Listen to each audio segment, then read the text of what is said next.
going, folks? 2nd of August, Brisbane, King George Square. We're about 4 minutes to midday.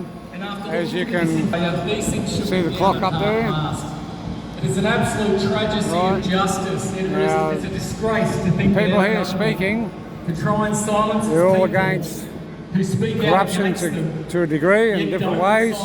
There's one bloke who just finished talking about Julian Assange, who I think is a travesty. He should never be in jail. And this is I'll show you a quick video of the pamphlet.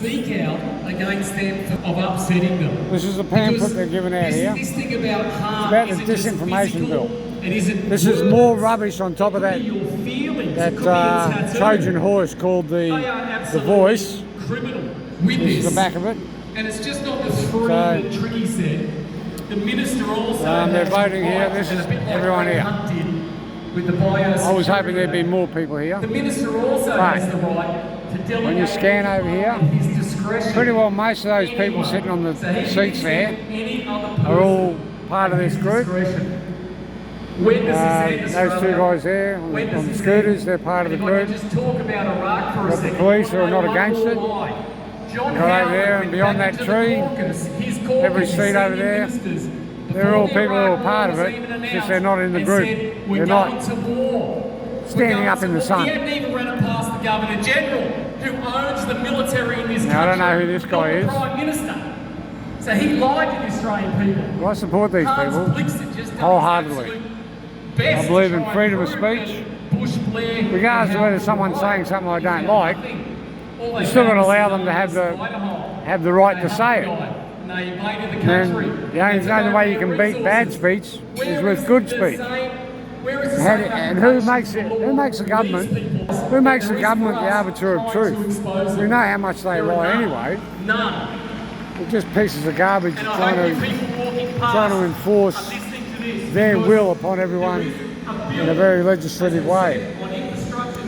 Poor guy. I don't know. I'd like to record all of this, but unfortunately I do need to go places. Because right now I'm living about 100 kilometres outside of Brisbane, so it's a bit of a journey for me to get here. Not good enough. We need to have free expression. It's the First Amendment in the US. We don't have it here in Australia. Institution. This guy, the High Court has actually made a statement. With the red shirt on. Should have the right to He's part of a group that support a doctor who spoke against APRA about the vaccines. Can we speak out if they suppress us in an online capacity? There's about half a dozen groups here. They're all supporting each other. So when they start to get going and congeal properly, it's the minor issues that usually keep these people separated. We just got to find out what it takes speaking out about them. To congeal them. I interviewed a beautiful lady last night from the Name team. That's kept me at about these books that are infiltrating our libraries and our schools. At a standstill. It's our job to parent, not the education. The amount of people that have supported all this at one stage or another would have outnumbered the government easily. I mean, even this lot here outnumbers the lefties. The only reason the lefties get any support is because they get the false media supporting them. And I mean false media is in Channel 9, Channel 7, Channel 10, and they get the main viewings on the mainstream media because everyone's indoctrinated to it. They just can't help themselves. I don't know why, but they get the viewings because everyone wants to watch their favourite game show or goodness knows what it is. So, how do we combat that, folks? That's all I can say. I'm going to pause this and see if I can record someone and with an interview or something. I'll walk around for a while and see how we go. Because I go on a march after this, which I won't be. But I'll give away some of these if I can, just to try to have a chat with a few people and see if I can wake someone up. But anyway, I'll catch you in a little while. As it was in our National Cabinet, and every state adopted that. It did not go through the parliamentary process. The premiers of each state back then just rammed it in. And of course now we have today in most states where land title office doesn't exist and your land title certificate is not deemed worthy. It's not deemed evidence that you own your home.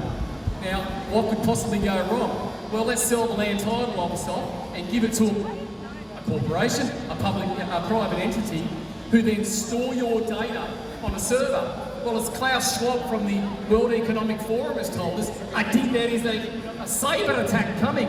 What happens to your data? What happens to your evidence that you own your land? And it's just not that. They are rating us off the land. There's a lady in Port Macquarie who I'm very close, not Port Macquarie, Warhope, who I'm very close with. Her rates have gone up, not 5%, not 10, 100%. 100%. There's a guy who owns property in Imbil, up on the Mary Valley here in Queensland. 100% flood zone. 100% flood zone. His rates have gone up 40%. 40%.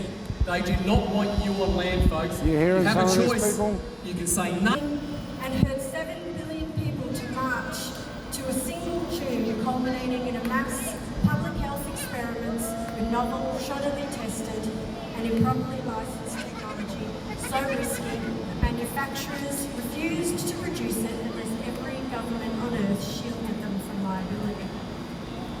There was a mass propaganda campaign assisted by what Dr. Christian Buckland, chairman of the board of the UK Council of Psychotherapy, says was an unethical use of psychological techniques, behavioural insights on the unknowing public designed to promote terror, shame, guilt, the manipulation of science, suppression of debate and punishment for dissent.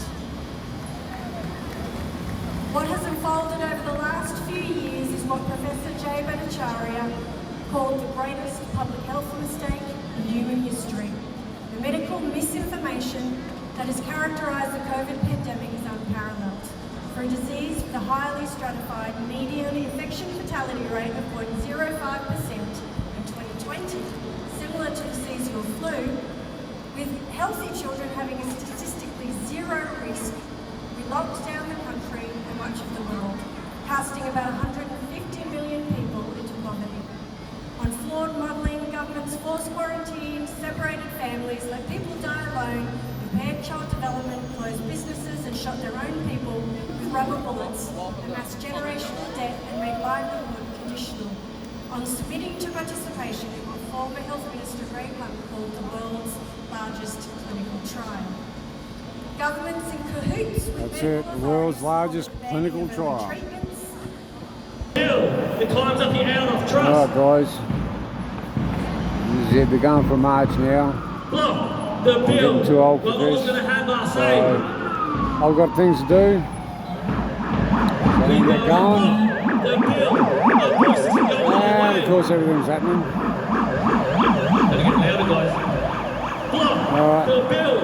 You will never silence I'm not us. even gonna cut this one, or I We don't came to know block how anyway, the but bill.